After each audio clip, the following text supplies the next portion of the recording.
بیت الله شریف دا د الله جل شانه کور دی او د الله جل شانه په ټولو کورونو کې د ټولو نه معزز د ټولو نه بهترینه دغه د الله جل شانه کور بیت الله شریف دی. دا بیت الله شریف الله جل شانه د مسلمانانو لپاره قبله ګرځولې ده.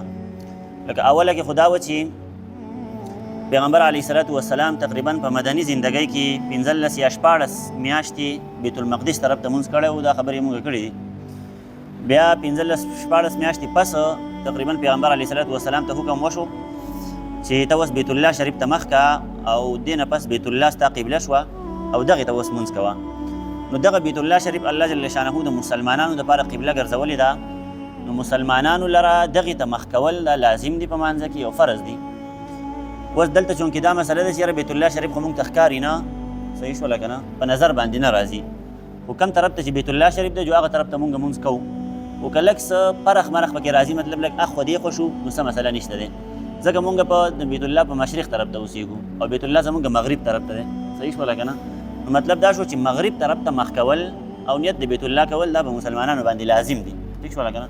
اوس چې څوک شمال طرف ته اوسېږي جو هغو ته جنوب طرف ته مخ کول پکار دي، ځکه چې د بیت الله شمال ته اوسېږي جنوب ته مخ کوي، یا جنوب ته اوسېږي جو شمال ته مخ کوي. بهرحال هر سړی به بیت الله شریف ته مخ کوي، بس د هغې طرف ته چې کوم طرف ته بیت الله شریف دی هغه طرف ته په مانځه کې مخ کوي او د الله جل شانه عبادت به کوي. خو دا عبادت د بیت الله شریف نه دی. ګورئ ښه، بعضې خلکو په ذهن کې دا سوال راځي چې یاره دا مونږ د بیت الله ته دا مخ کوو نو مونږ د عبادت د بیت الله شریف کوو، یا که دغه نه وی چې مونږ به د عبادت بیا نه کولی. داسې نه وه. دا صرف الله جل شانه مونږ ته یو طرف ښودلی دی چې بس دغې ته مونځ کوئ، دغې ته تاسو عبادت کوئ. او د دې مطلب به دا هم نه وي چې ګنې الله جل شانه دغه بیت الله طرف ته دی او بل طرف ته نشته دی. صحیح شوله که نه؟ دغه مطلب یې نه دی. ځکه د الله جل شانه خپل یو قانون او قاعده ده، بس په هغه ترتیب باندې چلیږي. نو دا اوس مسلمانانو ته دغه حکم دی چې تاسو بیت الله شریف ته مخ کوئ او هغې طرف ته تاسو مونځ کوئ. یو مسله دا زده کوئ، زمونږ را جوماتونه اکثر داسې کار وشي چې دا جوماتونه 1 ډګرۍ یا 2 ډګرۍ اخوا دېخوا شي د بیت الله نه. صحیح شوله که نه؟ لکه بیت الله خو یو مخصوص ځای دی. صحیح شوله؟ یاره دغه ځای نه دې ته پورې ما داسې نږدې نه دی لیدلی، نه یم لیدلی، خو چې چا لیدلی هغه ته اندازه لګي چې یاره دا څونه ځای دی. صحیح شوله که نه؟ نو بهرحال هغې ته مخ کول بیخي کرکټ هغې ته مخ کول نو دا لږه مشکله ده، ځکه چې آلات خو شته دی، داسې آلات شته دی چې بیت الله شریف تعالی په دغه راوړئ. خو دا دی چې زموږ را جوماتونه د مخکې نه جوړ شوي دي، پخوا نه و، پخوا داسې آلات نه و چې یاره خلکو پې بیت الله شریف هغه صحیح سمت معلوم کړی وی چې یاره همدغې مخامخ کړکۍ ته مخ کول پکار دی، مثال کې طور پر. صحیح شوله که نه؟ نو دا جوماتونه داسې لږ لږ فرق پکې شته دی، لږ لږ تاو راتاو دي.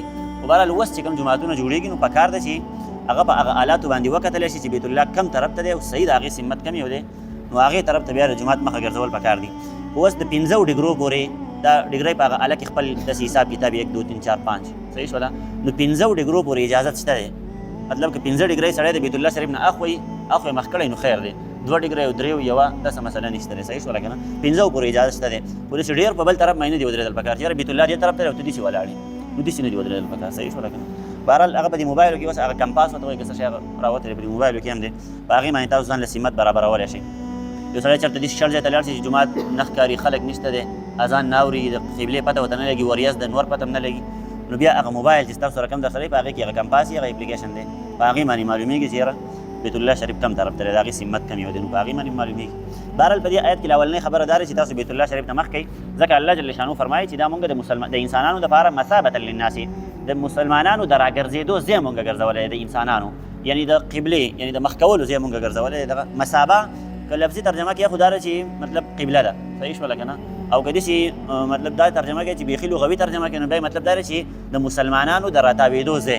پوهېږي په قسم باندې نو مسلمانان چې راتاوېږي هغه خلک وایي چې ځای بازو له به راځي، مسلمان راتاوېږي الله جل شانو ته به راتاوېږي. صحیح شوله که نه؟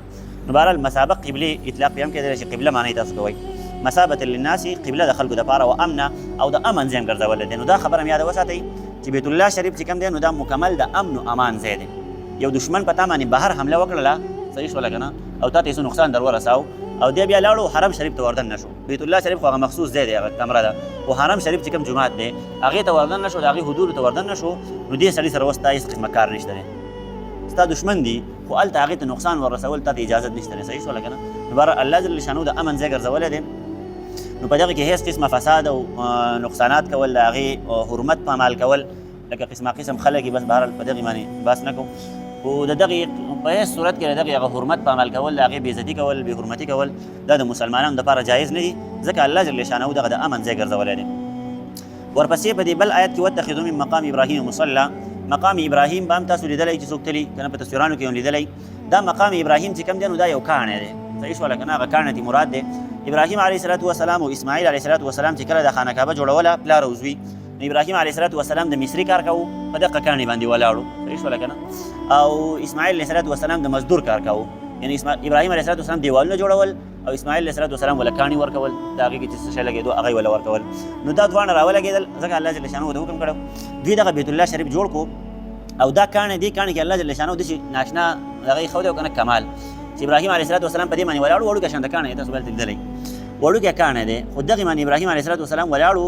نو دغه کاڼی الله جل شانه د ابراهیم علیه الصلاة والسلام تابع کړی و چې ابراهیم علیه الصلاة والسلام به دې طرف ته تو کاڼی به ورسره تو ولاړ به په هغې باندې کوزېدو به تېنه، یا به دې طرف ته تو هغه کاڼی به هم ورسره تو، یا به دیوال بره روانو دیوال به سوځېدو نو دا به د لیفټ کار به یې کوو، دا کاڼی به داسې بره کېدو د هغې سره پورته به روانو. بیت الله شریف چې کله پوره شو نو بس هغه بیا راواغستو یو سیټ ته کېښودو، صحیح شوله که نه؟ اول کې دا د بیت الله سره پیوست پروت و، صحیح شوله که نه؟ خو دا بیا داسې کار وشو چې دا خلک کله ډېر زیات شو نو د هغې د وجې نه یې دا داسې لږ رالرې کړو چې چېرته خلک یې ګډوډ نه کړي، یا مثال کې طور پر خلک بیت الله نه تاویږي نو چې هلته ورته نقصان ور ونه رسي، صحیح شول. هغه یې راوړو ځان له یو ځای منتخب کړو او په هغې کې په شیشه کې بند کړی دی ولته پروت دی. نو په دې آیت کې یوه خو دغه خبره ده، دویمه خبره دا ده چې واتخذوا من مقام ابراهیم مصلی، دغه تاسو د مانځه ځای وګرځوئ، یعنې دغلته لمونځ کوئ، صحیح شوله. دا داسې قصه وشوله چې یو ځل پیغمبر علیه الصلاة والسلام د خپلو صحابه کرامو ملګرو سره حج وکړو د بیت الله شریف. بیا چې کله د طواف نه فارغ شو، اووه طوافونه چې وکړل نو د هغې نه پس په دې مقام ابراهیم باندې داسې تېرېدل. نو عمر رضی الله عنه شاته ور روان و په پیغمبر علیه الصلاة والسلام پسې، او نبي علیه الصلاة والسلام ته ویې د الله رسوله وایي دلته یو دوه رکعته مونځ نه کوو. نو الله جل شانه ډایرک پیغمبر علیه الصلاة والسلام ورته ویې چې موږ د خدای له څه حکم نه دی شوی، خیر بهرحال د الله جل شانه طرف نه څه حکم نه دی راغلی، موږ حج کوو او په حج کې دغه حکم لا نشته دی. نو الله جل شانه ډایرک دا آیت را نازل کړو واتخذوا من مقام ابراهیم مصلی، یعنی د عمر رضی الله عنه مطابق الله جل شانه حکم په قرآن مجید کې را نازل کړو چې د عمر رضی الله عنه تا ته څه وایي، مطلب دغلته مونځ کول غواړي نو دغلته مونځ وکړئ. د دغه ټایمه پورې دغه مونځ سنت نه و، لازم نه و، صحیح شوله که نه؟